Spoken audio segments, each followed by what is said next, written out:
hello everyone. My name is Selena and I'm on behalf of Consulthon as a client relations representative at the moment. And today we are with Chen Wang as she is a strategy consultant. So to begin with, I would like to ask you, how did you decide to join Consulthon? Thank you, Selena. Well, hello everyone. So first of all, allow me to introduce me briefly. My name is Chen. Originally, I come from China. Currently, I'm based in Luxembourg. I've been working here as a strategy consultant for the Big 4 and also for myself. So actually, I started myself independently since the beginning of last year, right before the COVID happens. The reason actually I found the Consulthon is actually by coincidence because I was searching the platform where I can actually find the knowledge and also to share my knowledge and also to find the prospects of the clients, to be honest. And the Consulthon was very interesting for me because actually I see an interesting value proposition that people share the knowledge and actually exchange based on more free style and a more free model. So for that sense, I enjoy the platform. I've engaged in several conversations. I enjoyed the process. So I would like to engage in further to see what are the potential we can work together. So that's the reason actually I got engaged. That's great. All right then. So since you serve small enterprises, startups, and investors on various goals throughout the life cycle of their business, why did you choose that specific audience? Mm, well, so basically, I have a background in telecommunication, in financial services, and also strategy consulting that is more related to financial sector and also the high tech, also let's say the manufacturing sectors. So after my professional experience with the larger companies, I want to do something on my own. And by helping people that is a smaller scale, which is matching my capacity, because currently I'm still working on myself. So helping the small enterprises or also the startups actually deliver the tangible results is what I want to do and what I'm capable to deliver because it's also matching both my professional background and also my willingness. I want to deliver something that I can work shoulder by shoulder with the client so that we understand the needs of them, talking with them, engaging with them, having workshops together with them. You feel like a colleague working with them and you share their opinions, you share their feelings and the results of your deliverables. So that's the sense drive me starting to engage with the startups and also the SMEs, which gave me a sense of satisfaction when you deliver something that is tangible and actually create some impacts and deliver something they can actually work on. So I'm happy with my proposal and I would like to engage further with and just let's say SMEs and startups. All right, that's great. Very interesting. And how would you think you would be able to help a business for, let's say, 1 hour or 1 day period of time? Okay, so I think, well, it really depends on the industry. As I mentioned, my experience is more on the strategy level, but it's not limited to like a broader spectrum of the different industries. So, for example, for a very specific product provided by a business, let's say a manufacturer, for 1 hour, I see some potential, let's say a specific question on the business development level, which country you want to go to and what is the framework we need to consider. You have to define the methodology when it comes to the start of project. So what is the methodology to decide which country you want to go after for business development, right?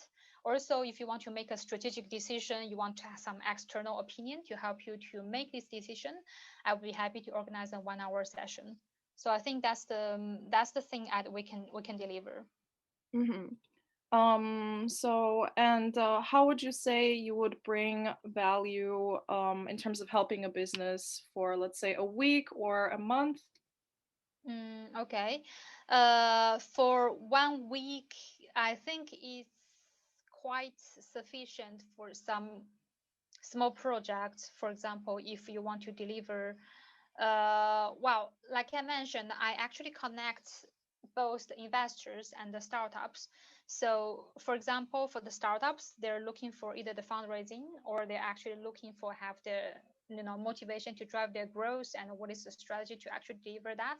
So for me, sometimes the small project that is in your 1 week would be sufficient to divide to design, for example, the financial modeling, to understand what is the methodology that this company has to adopt to actually have the traction, to actually drive their growth, to manage the cost, and actually how do you actually achieve the revenue in, I don't know, it depends on the category of the industry, 3 years, 5 years, even 10 years. So for that 1 week, I think is sufficient.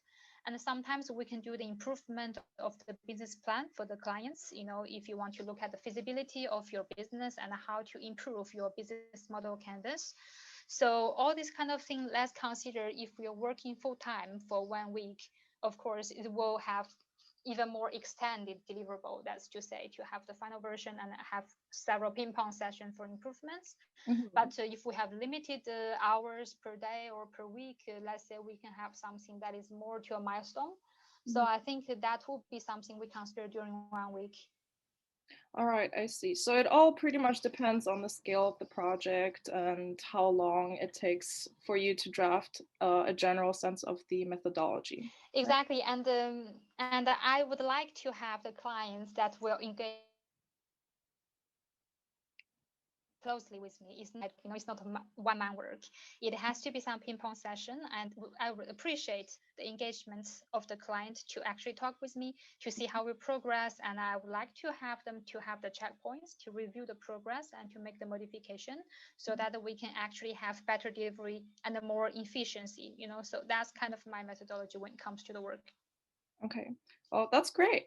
So let's move on to talking about your personal work approaches and pricing. So, what do the business owners, senior managers need to think before booking an advisory project with you? I think first of all, I would be happy to have some one-to-one session to understand the needs. It's quite important for me to understand what exactly I would be engaged in before even giving out a service proposal. So I want to engage either face to face, either on Zoom to talk about, what you actually need, what is more urgent, what is actually the priority we have to do here before we give a pricing or give a proposal. So when it comes to the proposal, I think it also depends on different projects or different mandates. Let's say I have fundraising projects because I do fundraising for the pre-seed or seed rounds for the startups. If it's after that, the Series A, Series B, you need the further engagements and need a larger scale team to actually work together. So basically, I do the pre-seed or seed rounds. For this kind of projects, I will need to understand what role I can play from the beginning. It's not necessarily that we are kicking off already on the project because I will have to be responsible to do the mentorship as well. Is your company ready to raise funds? Is your material ready to raise funds? If not, how do we improve that? And I can actually, how do you say, act as a check-in point Mhm. before they meet the investor to tell you, if your business model is not proven yet, do you have a prototype yet, and how do you convince the investors on some pain or on some questions that are difficult to answer. So if we should take some time actually to prove that, to improve that before we move forward to approach the investors. So on that sense, I would like to work on some either hourly basis work, by charging per hour, or actually we charge per milestone. Let's say we deliver and improve the documents. So this is by hourly basis work. On the other hand, let's say this project, this startup is ready to raise fund. So in this sense, I will charge on a retainer basis. Let's say we are kicking off the fundraising project. We are starting to qualifying and shortlist the investors that we're approaching, presenting and defending the interest of the startup. In this sense, I will work on retainer and I will seek for the success that I will earn the commission based on that. So basically, I myself am also aligning with my personal goal to balance my own time into the hourly based work and also the commission oriented work. On that sense, I make sure that I will have a more comfortable work and make sure that I'm working on something that is, we call it lower hand fruits, I can work towards and with some motivation. Mhm. That's great. That's great. All right. So, would you think that an SME or a startup is able to afford a strategic consultant like you? I would say, well, my previous employer was Deloitte, Luxembourg. Mhm. So I work as a strategy consultant, which is at the senior level. I have to say, when you're working in a large corporation with established reputation, the client pay a lot to hire a junior or senior role or even a manager because they have to deal with multiple facets of the cost bared on the corporate side. But for me, I'm one person. I'm responsible for my own P&L. So I work on myself, which is charging based on my own expense and what is my value contributing to the company. Mhm. So let's say I'm working with the same level of my knowledge and my contribution on around 20 to 25% of the normal cost the clients would pay for people like me in the large corporation, like in the Big 4. So for me, that's affordable for the client, and I only deliver based on a measurement of how many hours I need to take to handle the deliverable for this project. It's going to be efficient. There's no hassles on that. There's no overhead. Mhm. And I'm working on a more intellectual level. There's no fixed cost like I need to buy raw material. My raw material is here. Mhm. So I think adding all these things together, I have to say it would be affordable solution as an independent contractor, which is, well, you have pros and cons, to be honest. You don't have a team, but my team is the client. I work with the client.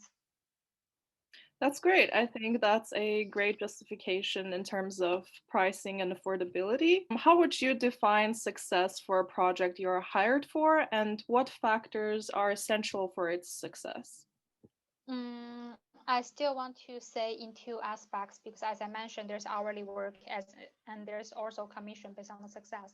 It's easy to explain the success because, for example, the fundraising projects, if I can real bring in the investor and bring in the money to the startup and to justify this money that is well in the pocket of the bank account, on that sense, the success is easy to measure and my commission is well justified. On the other hand, on hourly work, sometimes it's very hard to quantify what is your success, right? Do you actually bring the money into the clients by driving the revenue, by actually bringing more clients? Sometimes the result is not that direct or tangible. So by doing these kind of projects, we have to quantify what are the achievable or the deliverables before we start the project. Let's say your goal is to deliver certain research results through your database research, online research, and your analytics. If you can achieve certain conclusion for the clients, for them to make a decision, a go or not go for a new market, a go or not go for a strategic decision, this kind of sense that is quantified, and the success is based on whether I can successfully deliver the result that is desired by the client. All right, I see. That's very interesting. All right, so I guess we can also move on to talking about some of your personal engagements and views on certain aspects.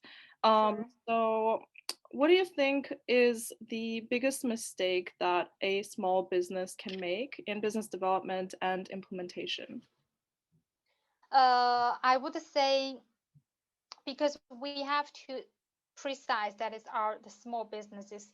Small businesses normally come with limit budget, limit workforce, limit resource. So in this sense, when they're going for business development, is either going to, let's say, the new sector, new vertical of your clients, or you want to go to a new geography, the new countries.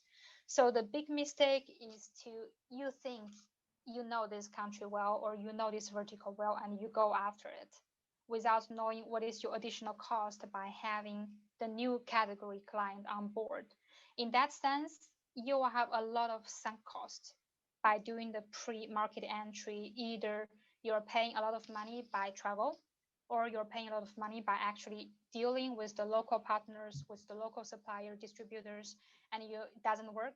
So in that sense, that would be the big mistake. In my work, I have multiple engagements in the business development. When it comes to business development, some clients could be very eager to say, give me a list of the clients I can talk to directly, then I will pay you. but it doesn't work like that. That's the mistake we're talking about. You have to go through an analysis process, a research process. Let's say the feasibility study. I always propose a feasibility study before we kick off any projects, because you need to understand how it works in the local market or in the new vertical. That will make sure in the financial aspect, in the feasibility aspect, or even in the cultural aspect, whether there will be a fit for your product. If no, how do you customize it, right? How you actually deliver additional value or have some pivoting or slightly change in your product to fit in the local market or the new vertical. For me, that's quite important. And then you think on the financial aspect, what is ROI? We call it return on investment. If you look at the return on investment, what is your investment, right? The Mhm. upfront research is a very small part of your cost if you look in a more bigger picture, but that's the first step you have to take. So I hope I'm not running into some business that is eager to develop the clients but neglect the part on the research or the power on the research. Yeah, I agree. I feel like the research part is definitely very important, and a lot of the businesses or startups they tend to neglect some things. So, what do you think is the biggest mistake that startups make in service launching or product strategy? uh, I think it's very similar with the question we just answered previously. When it comes to product strategy, I know many entrepreneurs who think they know this product, they know this industry more than anyone else. I agree with that to a certain extent, because many entrepreneurs they have been working in the same sector for many years before they started to work on their own, starting a new company, starting a new project. It makes sense for them to say that they are the expert in the area. I don't have doubt in that. But they might be too eager into enter this market. If they don't have a well-established network of the clients, of the partners, they go straight to the market. There might be some difficulties to actually promote. So this is one thing. Another thing I would say is many entrepreneurs, they are more engineer or let's say programming aspects of the business, but they are not the big expert in commercialization, or let's say they don't really value the importance of the financial level of your business.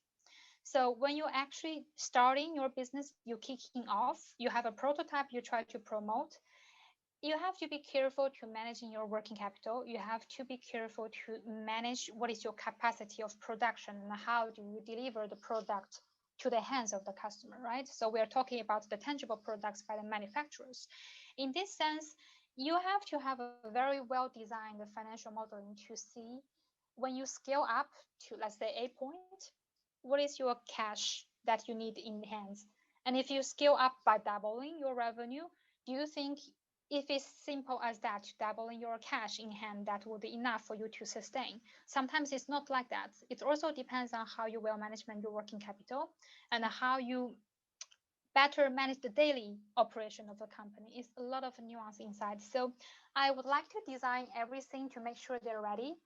And when it comes to different distribution channel of your product, to get a well-defined financial go-to-market strategy before you really go into that market. So to that sense, there's a lot of checkpoints, like you have a list. You have to check different kind of box to say which part you're already ready to go and you're more confident to actually get it going.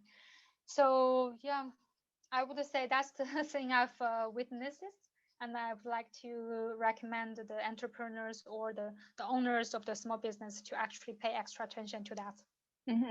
I feel like that's where strategy consultants like yourself really come into the picture and can bring significant value to these entrepreneurs. I actually do resonate with what you're saying. Uh, I have engaged, as I mentioned, I've engaged in multiple industries throughout my whole profession. I have 10 years experience after graduation from the university, Mhm. excluding my MBA study in IMD. So I have experience in different functionalities also within one company. Sometimes I was wondering, should I become a specialist and just focusing on one area? But only after I have engaged in multiple facades of the business, then I realized what is the use of having different experience in the multiple sectors.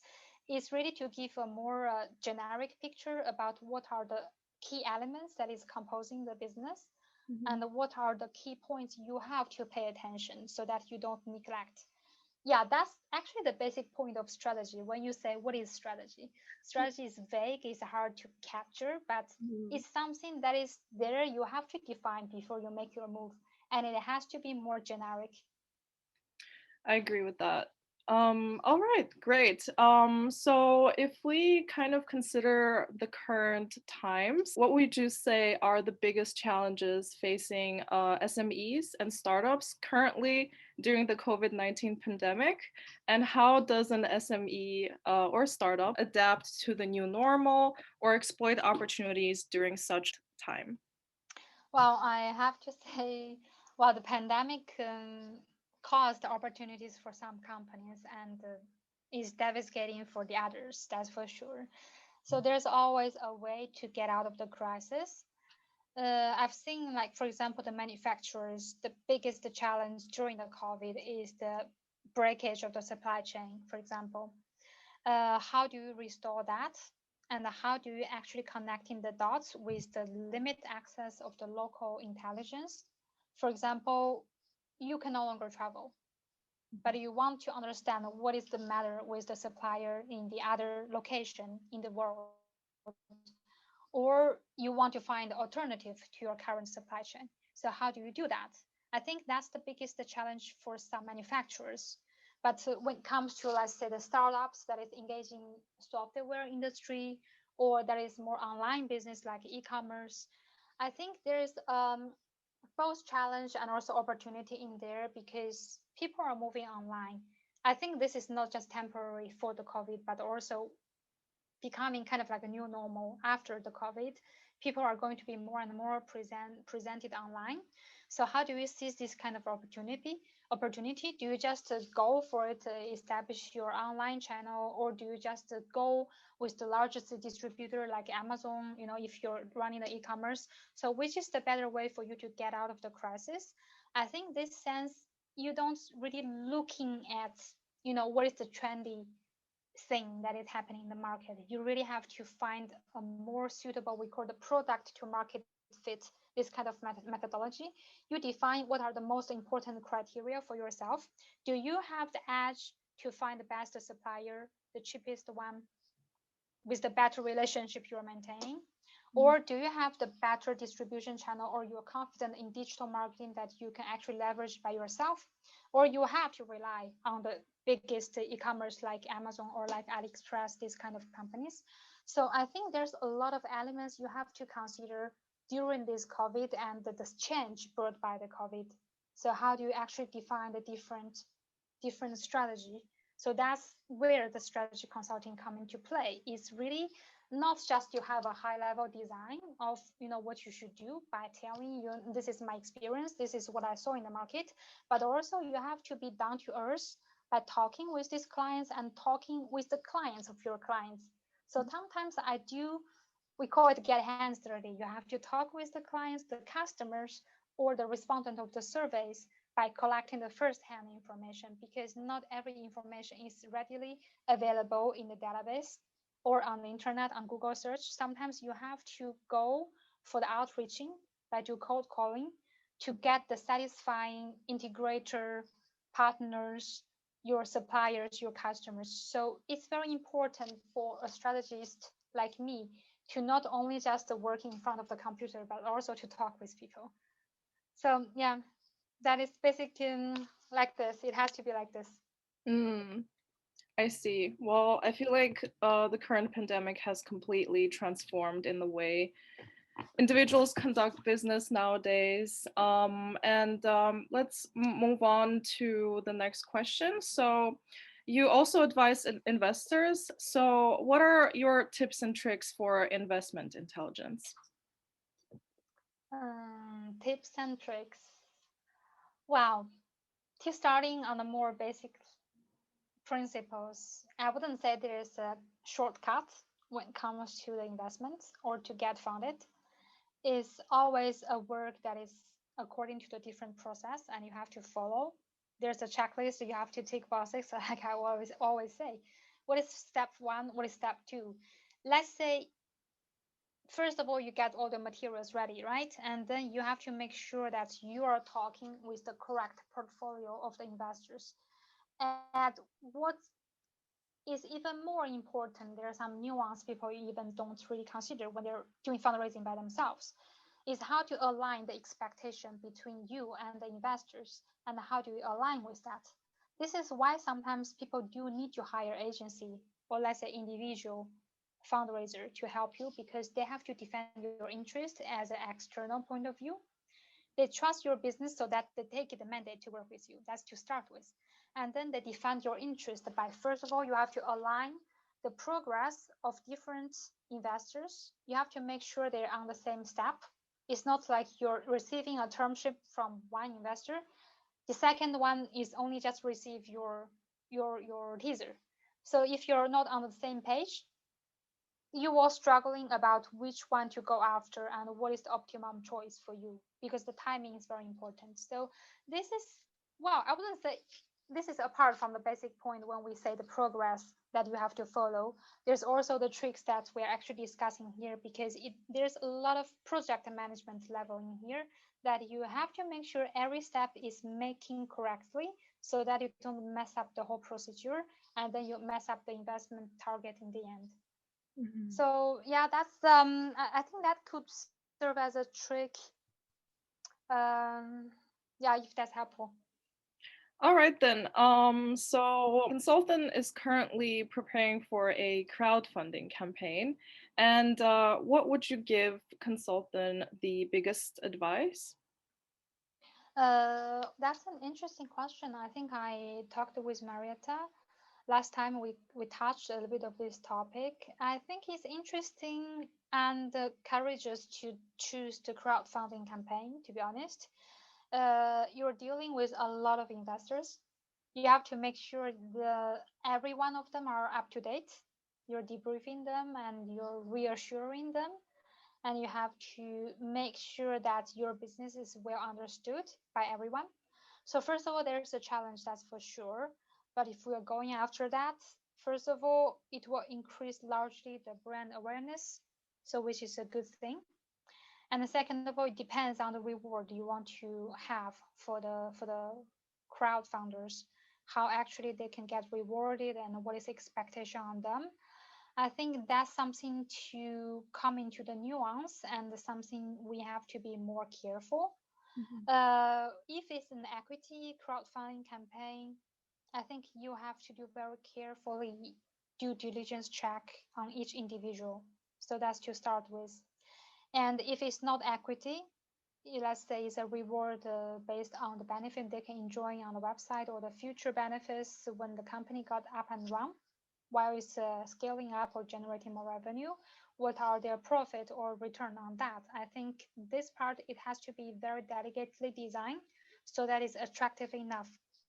I think on the other more basic points, maybe you guys have already covered, like how to make a more attractive campaign, because it has to be highlighting the basic points, make people understood you at first sight, as you're pitching with many other projects on one same platform. So how to actually draw their eyeballs, that would be a challenge. I see. Yeah. Um, But to be honest, allow me to add one point. I do suggest to have a mixed package of the investment fundraising projects. On one hand, you need crowdfunding. I have done one project for a hospitality. It's an eco-sustainable hospitality project in Southeast Asia. We are adopting the mix fundraising projects. So we do on one hand crowdfunding, on the other hand we do angel investments. mm, You need both if you need to spread the words and you want to get some, how do you say, serious or sincere investors that to certain skills that can actually help you to build more distribution channel, to find more partners. So I think it would create a lot of synergies if you can do two things parallelly. That could be something to explore. Yes, definitely. I agree with that. I think it makes sense in terms of gaining higher chances of seeking investment, but at the same time broadening your network in general, which is Exactly, exactly. beneficial. Yes. And talking about some of your personal experience, do you mind sharing any examples of your personal success stories, or, for example, a time where it wasn't as easy and you overcame that specific issue? Um, let's start with the difficult time. For sure, there is. Hmm. On my personal level, in the beginning, it was quite hard to scale up when I was independent. Some small business, or let's say small to medium business, they care more about the brand name.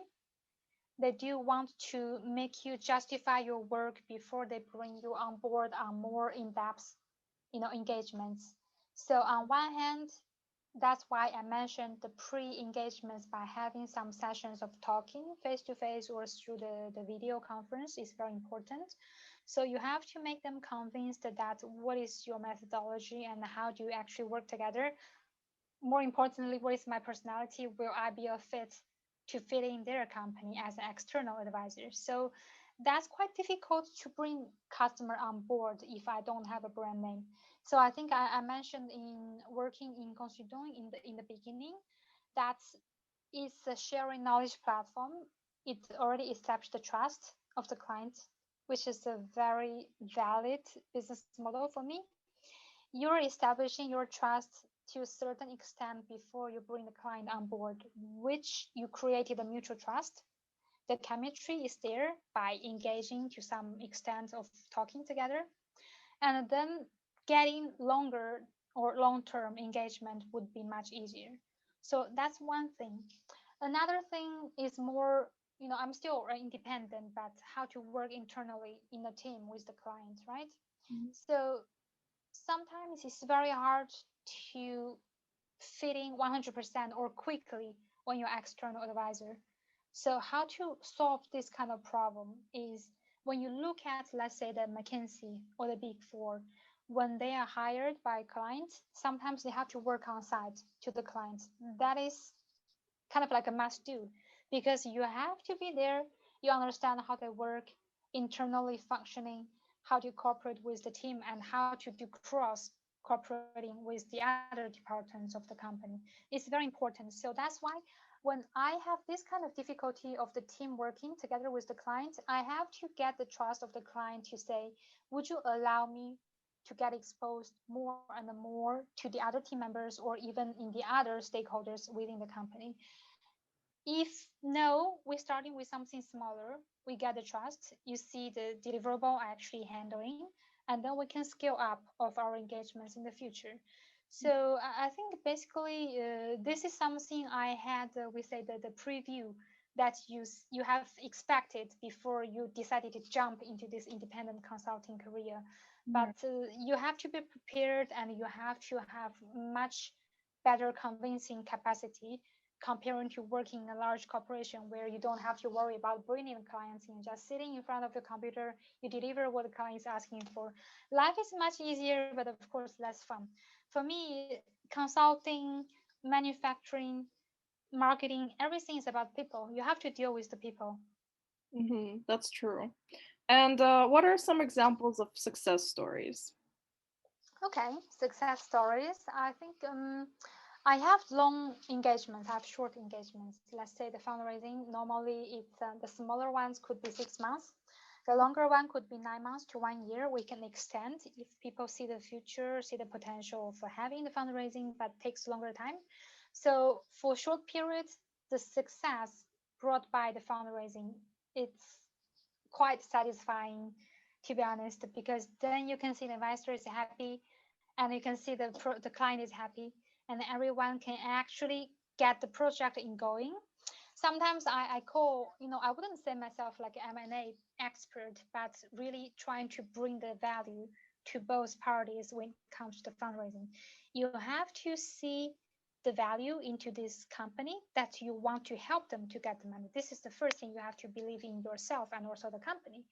And after you believe that, you prove your belief by bringing the money into the company. That's the second layer of the success. So on that sense, I can say I'm quite happy. Like last year, we have done a very small project, a pre-seed round fund for a company that is doing a software subscription model in Luxembourg. It's a local company. The client is, like I mentioned, a very engineer mindset. He doesn't have too much of the business skills. So we started by mentoring him that he need to have a business developer on board to join his team to work together. Otherwise, it's hard to convince the investor. So that's something to start with. And then after we successfully get the prototype, get some user feedback, you are bringing him in front of the company, in front of the investors. You get the money after several months. For me, the process was quite smooth. It was easier actually than you imagine. It's not that complicated. There's a match of the different requirements. People like each other. They believe in the future of your company, even though it's a pre-revenue company. So in that sense, I trust that the great success is brought also by my own value that is adding to this transaction, that we can actually make this company bigger in the future. Without this money, maybe it can still grow, but grow slower. That's great. That's great. All right, and moving on to the last part of our conversation, I would like to ask you some questions in terms of, personal growth, your personality, basically. Maybe you can describe a time when you couldn't help out and what stopped you. A time I could not help out. This year there was one client from Israel. We were actually doing the pivoting of his company because he wants to benefit from the COVID to see whether we can propose a new product to the market. There is once we had a very hard argument with the VP of the company. So the VP strongly disagree with the pivoting project we want to do. And I feel it was kind of like out of my reach to convince the senior management of an established company. The CEO helped a lot, but then the VP decided to quit the company. So for that sense, I think there's also a boundary for me as a strategy consultant. There are things I can do, there are things I cannot, or I should not. If I see a future, let's say a large, oh no, not a large, a well-established company in the future, I can engage in further, become, let's say, a board member, a high-level advisor, as a, I don't know, as a shareholder of the company. I can weigh in to have more, let's say, decision-making power to actually change the organization structure of the company. If I am not that position, I should not mingle too much. So it's very important. I'm independent. I'm external. I need to know what I can do, what I should not do, and I remain in my own category of my work. So that's something that we have to handle. And when there's a sudden change in the management of the client's company, how do you deal with that? You can help the CEO to do the crisis management. You can even help them to source another VP in short period. If no, how do you fill out the gap fast? And what is the minimum that you can help? Let's say we call it the minimum viable product, right? It's not just about the product, it's also about the company. If you don't have a functional employee in a very important position, and how do you quickly do a turnaround? And how do you actually help the company to at least be up and running before they find the next one? Yeah, I think that could be a failure for me, but I cannot say that I'm totally devastated for that. Life has to move on, and the work has to move on. Yes, agreed. Wow, just need to work harder. That's true. Wow, that's some very insightful information. And lastly, if you weren't doing strategy consulting, what is the next favorite thing you would be busy with? Hmm. Okay. I I want to be like I don't know if that's a thing. I want to be like a travelist. It's like you can travel around and well, nowadays people have a career for that. It's like influencer. I'm not sure I'm that eloquent to become an influencer or I'm that into social media. But for me, if I can travel around and to see different people in different culture, if that's going to be make a living, I would be happy to do that. Yeah, I feel like a lot of people wouldn't mind doing that. Like that's literally such an amazing If there's no pressure financially. definitely, definitely. All right then. That's great, and that's pretty much all from me. And I would like to thank you so much for your time, as I found it extremely interesting hearing about your views and experience. And I'm sure that a lot of people will also find this information quite valuable as well.